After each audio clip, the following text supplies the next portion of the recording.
विद्यार्थी मित्रों, chapter number 5 साझेदार के प्रवेश के अंदर आज अपने पेज नंबर 214 पे दिए गए सवाल नंबर 19 को करेंगे। देखिए, इस सवाल के अंदर आपके पास दो साझेदार पुराने हैं, टप्पू और सोनू, और एक नया साझेदार गोली आ रहा है। आपको यहाँ पर पूंजी खाता दिया है, इसके लिए पूंजी बनाएंगे और साझेदार की अगर चालू खाते की बाकी दी होती तो चालू खाता तैयार करते। देखिए, पहले समायोजन में क्या दिया है, ख्याति का मूल्यांकन 54,000 किया गया है।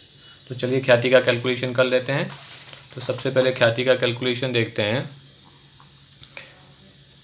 Calculation of goodwill. तो यहाँ पे आपके पास पुराना अनुपात कितना है, 1:2। पुराना अनुपात दिया हुआ है 1:2। अब आपको देखिए सबसे लास्ट समायोजन 8वें में क्या दिया है, टप्पू अपने भाग का 1/3 भाग जबकि सोनू अपने लाभ का 1/6 भाग गोली को देगा। तो टप्पू क्या कर रहा है, टप्पू अपने लाभ का 1/3 भाग का त्याग कर रहा है। तो यहाँ लिखेंगे टप्पू का त्याग बराबर टप्पू अपने भाग का, तो टप्पू का भाग कितना दिया है आपको, 1/3। उसका कितना त्याग कर रहा है, 1/3, तो गुणे करेंगे 1/3, तो टप्पू का त्याग कितना आया, 1/9। क्लियर। उसके बाद दिया हुआ है सोनू अपने लाभ का 1/6 भाग। सोनू अपने लाभ में से कितना दे रहा है, 1/6 भाग। तो सोनू का त्याग बराबर, सोनू का त्याग बराबर, अब सोनू का त्याग ऑलरेडी दिया हुआ है कितना, 1/6। राइट। अब दोनों साझेदार के त्याग को अपने प्लस करेंगे तो नए साझेदार का क्या मिलेगा, हिस्सा मिलेगा। तो सबसे पहले अपने त्याग का अनुपात निकाल देते हैं। तो त्याग का अनुपात बराबर, अब देखिए पहले का कितना दिया है, 1/9, और दूसरे का कितना दिया है, 1/6। अब दोनों को समान करते हैं तो यहाँ 3 से गुणा करेंगे तो ऊपर भी 3 से करेंगे, तो ये हो गया 3/18, और यहाँ 18 करने के लिए 2 से गुणा करेंगे, ऊपर भी 2 से करेंगे, तो ये हो गया 2/18, और ये कितना आया, 3/18। तो त्याग का अनुपात आपको कितना मिला, 2:3। क्लियर। अब आपको गोली का हिस्सा निकाल देना है। तो गोली का भाग बराबर टप्पू का त्याग प्लस गोली का त्याग।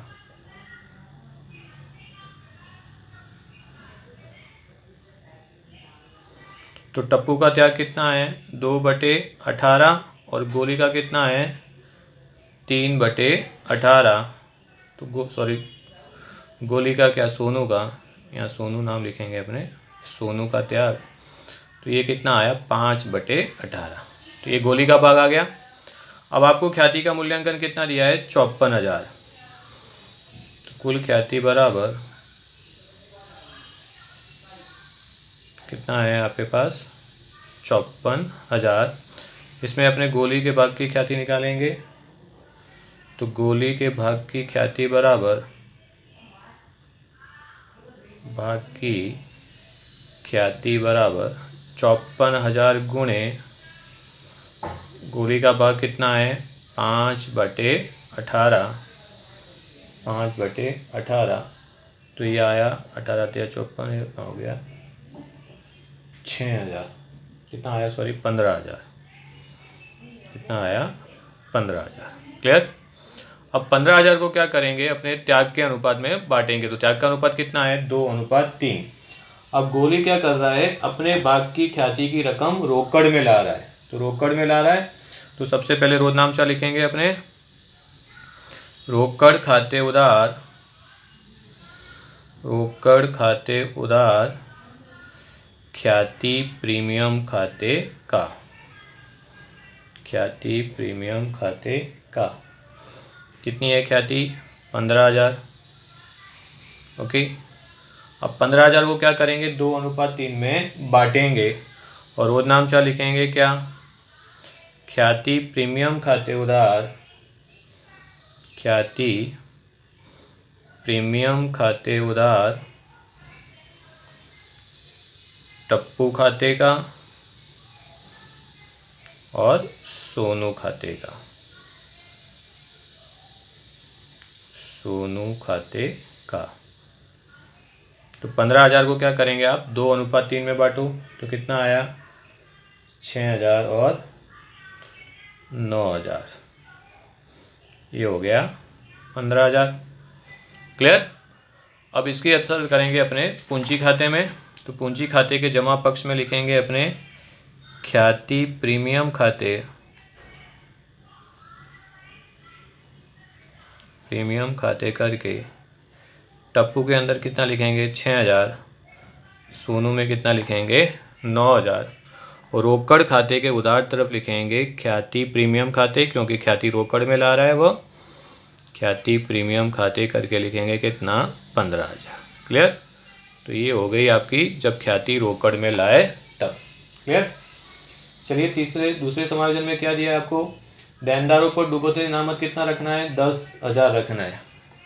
तो देखिए देनदार आपको कितना दिया है, तो देनदार आपको दिया हुआ है कितना 80,000, उसमें से डूबोतरी इनामत माइनस कर देंगे 10,000, तो माइनस डूबोतरी अनामत कितना 10,000, बाहर गया कितना 70,000, और डूबोतरी इनामत की एंट्री करेंगे अपने, तो अंदर भी आपको डूबोतरी इनामत दिया है, तो फॉर्मेट तैयार करेंगे जैसा मैंने आपको बताया था, डूबोतरी इनामत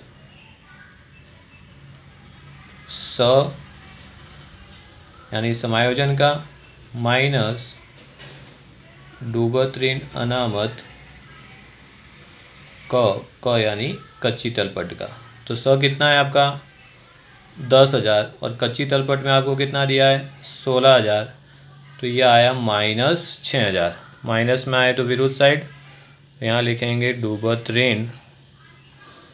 अनामत करके कितना लिखेंगे 6,000। ओके। चलिए तीसरे समायोजन में आपको दिया क्या है, जमीन मकान की कीमत में 10% की क्या करनी है वृद्धि करनी है। तो जमीन मकान आपको कितना दिया हुआ है 3 लाख, राइट। तो यहाँ लिखेंगे जमीन मकान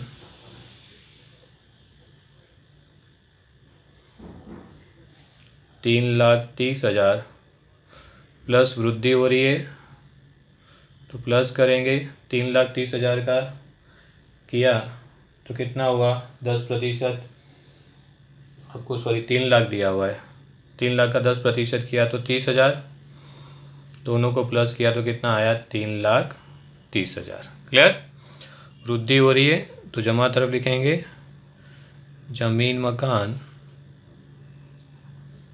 करके वृद्धि कितनी है आपकी 30,000। ओके। वृद्धि होती है तो क्या होता है लाभ होता है। क्लियर। उसके बाद आपको क्या दिया हुआ है, यंत्रों की बही कीमत उसकी बाजार कीमत की अपेक्षा 25% क्या है अधिक है। तो देखिए यंत्र कितना दिया है आपको, तो यंत्र आपको दिए हैं कितने 1 लाख, राइट। अब उसकी कीमत क्या है बाजार कीमत की अपेक्षा 25% क्या है अधिक है। ओके। तो चलिए इसका भी कैलकुलेशन मैं आपको बता देता हूँ। तो लिखेंगे यंत्रों की बाजार कीमत कितनी अधिक है 25%, और मूल कीमत आपको क्या कितनी दी हुई है, आपको बाजार कीमत 1 लाख दी हुई है, आपको मूल कीमत क्या करनी है ज्ञात करनी है। तो देखिए वृद्धि हो रही है तो माना कि कीमत कितनी हो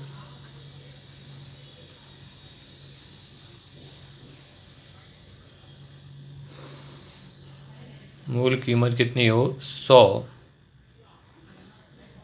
अब यहाँ वृद्धि हो रही है, कितना प्रतिशत वृद्धि हो रही है 25%, तो 100 का 25% किया तो 25 हुआ, यानी कि ये कितना हुआ 125, राइट।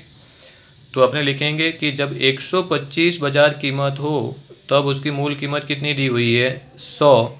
तो यहाँ आपके पास बाजार कीमत कितनी है 1 लाख, तो 1 लाख हो तो मूल कीमत कितनी, तो एक बही कीमत कितनी, तो 1 लाख गुणे 100 भागे कितना करेंगे 125।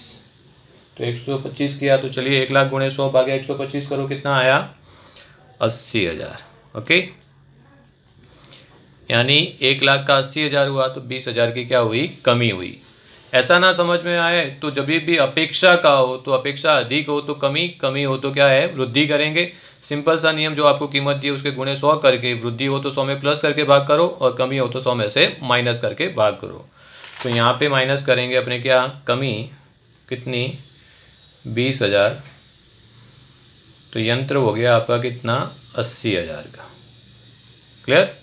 और यंत्र में कमी है तो पुनः मूल्यांकन खाते के उधार पक्ष में लिखेंगे यंत्र खाते करके कितनी रकम है आपकी, 20,000। ओके। फिर आपको क्या दिया हुआ है, स्टॉक की कीमत 10% घटानी है। तो चलिए यहाँ संपत्ति लेना की तरफ सबसे पहले स्टॉक लिख लेते हैं। तो स्टॉक आपको कितना दिया है, 40,000। 40,000 का क्या करना है, 10% क्या करना है, कम करना है। तो माइनस करेंगे, कमी 10% किया तो कितना आया, 4,000। तो यहाँ बाहर कितना गया, 36,000। कमी है तो इसकी भी एंट्री कहाँ पे होगी, स्टॉक खाते करके पूर्ण मूल्यांकन खाते के उधार तरफ कितनी कमी हो रही है, 4,000 की। ओके। उसके बाद लिखा है गोली नई पीढ़ी की शुद्ध संपत्ति की 50% जितनी रकम पूंजी के रूप में लाएगा। अब नए साझेदार की पूंजी हमेशा सबसे लास्ट में कैलकुलेशन करने का। तो ये सभी कैलकुलेशन समायोजन हो गए। उसके बाद अपने सिंगल एंट्री कर लेते हैं। सबसे पहले लिखेंगे पूंजी, क्या लिखेंगे, पूंजी। पूंजी खाते के जमा पक्ष में शेष आगे लाए।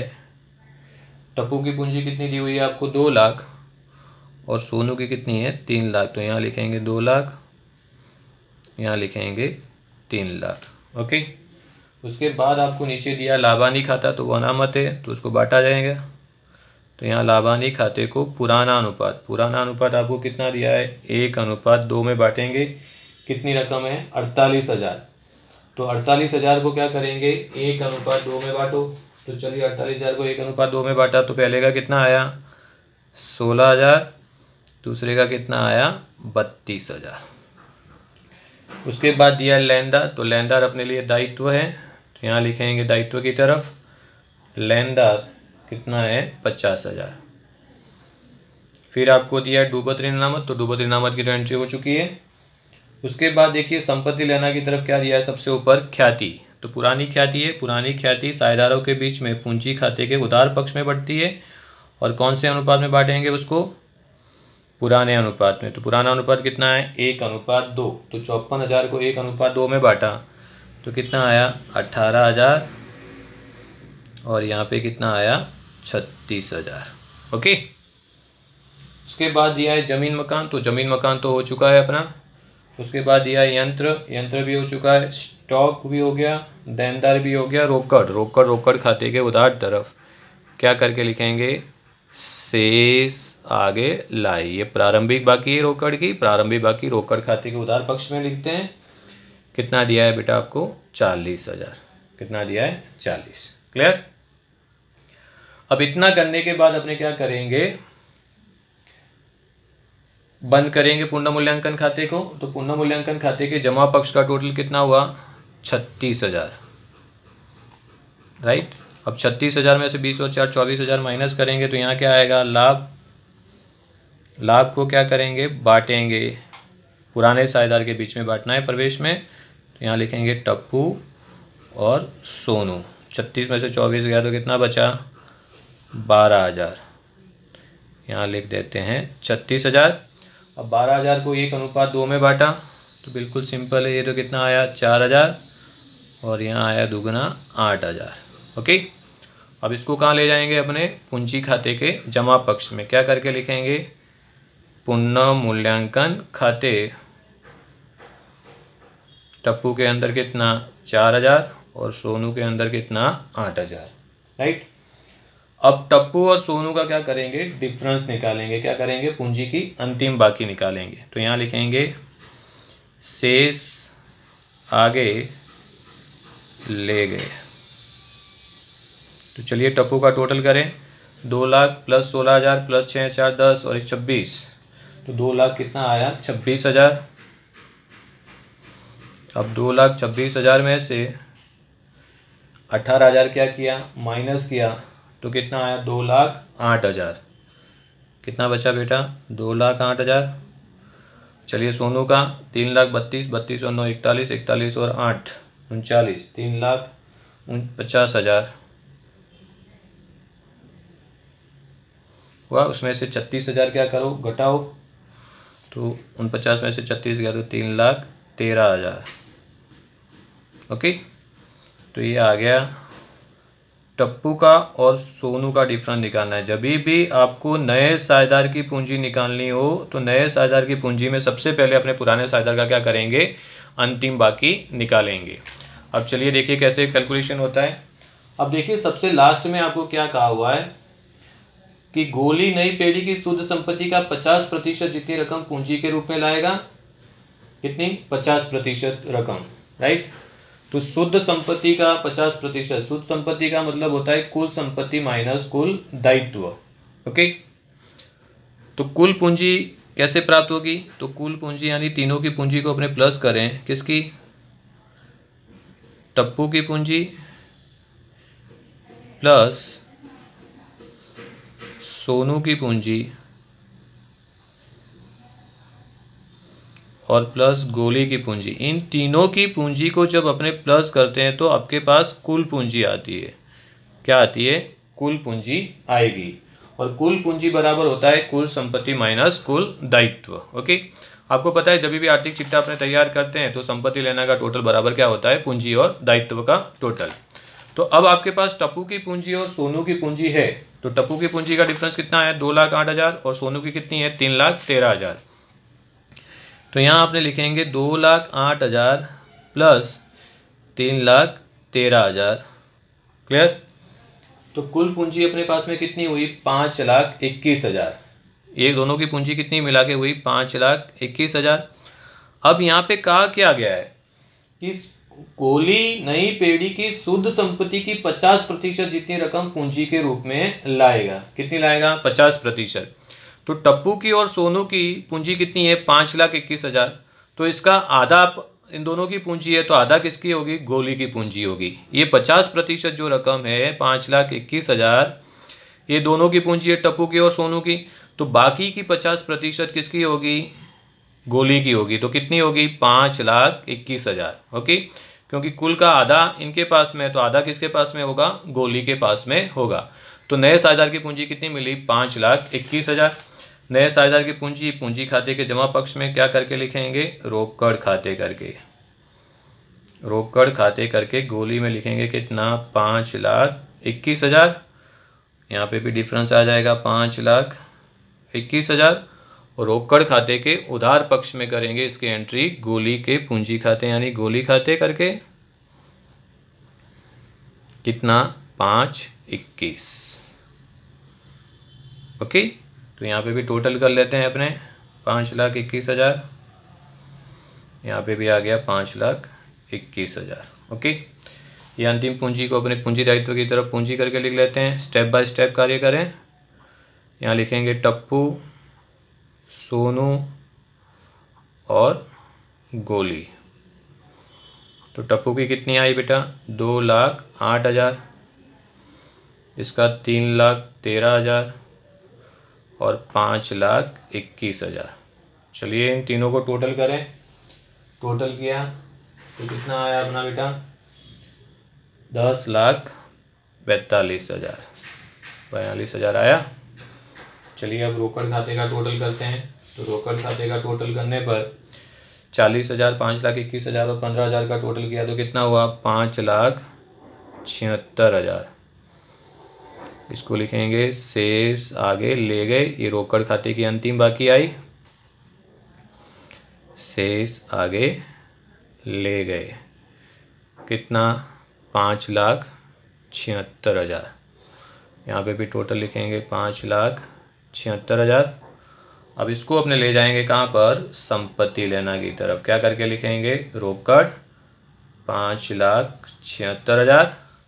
अब दोनों पक्षों का योग करेंगे तो कैसा आएगा, समान आएगा। तो चलिए फटाफट टोटल करें पूंजी दायित्व की और संपत्ति लेना की तरफ। तो पूंजी दायित्व का टोटल करें 10,42,000 और 50,000, तो ये हो गया 10,92,000। सिंपल है। अब संपत्ति लेना की टोटल करें तो कितना आया, ये भी 10,92,000। क्लियर। तो इस प्रकार आप नए साझेदार की पूंजी जब आपके पास में न हो तो सबसे पहले आप पूर्ण मूल्यांकन खाता बंद करें। पूर्ण मूल्यांकन खाता बंद करके उसका डिफरेंस आप पूंजी खाते में ले जाएं। पूंजी खाते में पूंजी खाते का पुराने साझेदार का डिफरेंस निकालें और उसके आधार पर जिस प्रकार का आपको कहा हो कैलकुलेशन इस प्रकार का है। यहाँ 50% गोली की पूंजी है तो बात समझ जाना है कि आपके पास 50% है तो इसका 50% किसके पास में होगा, गोली के पास में होगा। फिर नए साझेदार की पूंजी जैसे एज इट इज लिखते हैं वैसे लिखकर आप आर्थिक चिट्ठा बंद करें। होप सो कि आपको ये सवाल समझ में आ चुका होगा। Thank you very much. जय हिंद, जय भारत, स्वस्थ रहिए, मस्त रहिए।